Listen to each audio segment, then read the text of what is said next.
Christian Audio, a division of Recorded Books, presents Remissioning Church, a field guide to bringing a congregation back to life, by Josh Hayden. Narrated by Josh Hayden. Publisher's note: in this audio edition, you will hear references to figures present in the print and ebook formats of the book. Dedications. To First Baptist Church Ashland, your faithfulness, courage, and love for your neighbor has helped me to understand the power of the mission of God. Serving with each of you has been one of the most humbling gifts in my life. To Shay, Rowan, and Eli, your gentle courage, faithful resilience, and dedicated perseverance helps me to see Jesus and love our neighbors. To Reverend Dr. William Thomas, thanks for seeing me and helping to name my calling before I had words.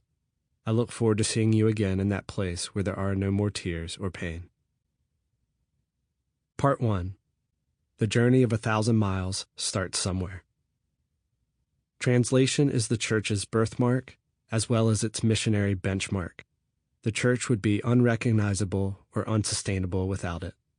Lamansana, whose religion is Christianity. Benitha, love him, there is nothing left to love. Mama, there's always something left to love. And if you ain't learned that, you ain't learned nothing.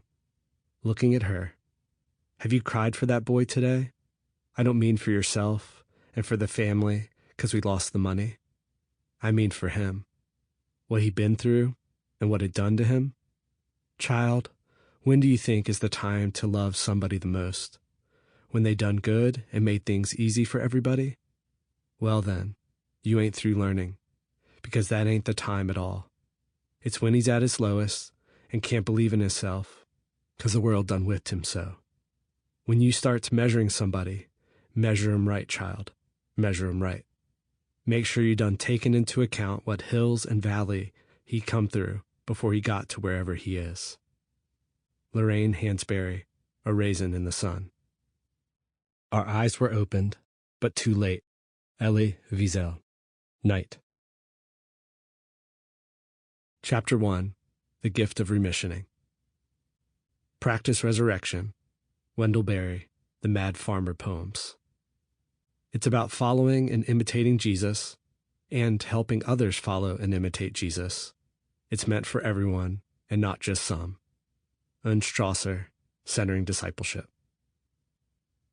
A few months into my new adventure as a senior pastor in a very established 150-plus-year-old congregation, two experiences helped me realize I might have misjudged the depth of change necessary in my new calling.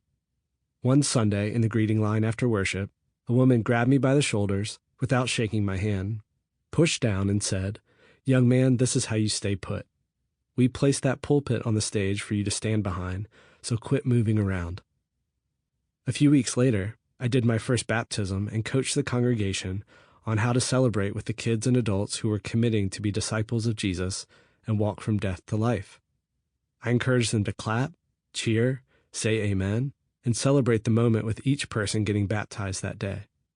In the greeting line after the service, a gentleman shook my hand and said, "That was nice to celebrate baptism with so many people today and to cheer them on. It's not how we do it here, but it was nice for today." I had no idea that wandering a few steps from the pulpit while addressing the small crowd spread through a large sanctuary would cause so much discomfort. And who knew that encouraging some cheer during baptisms could be such a bother? As I've worked with churches in different cultural, denominational, and geographic contexts, one thing has been abundantly clear. People resist change. Some resistance begins on the surface. For example, one church grew concerned when someone threatened to cut their 21-step process for making punch at receptions down to a simpler process. Other means of resistance are more complicated.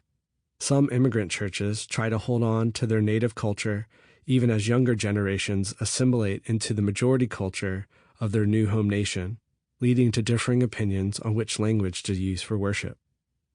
The most common theme I've seen in dying churches is an overemphasis on shiny tools and technology that mask the decline of the congregation. One church near my home bought a large, overwhelmingly Sample complete. Ready to continue?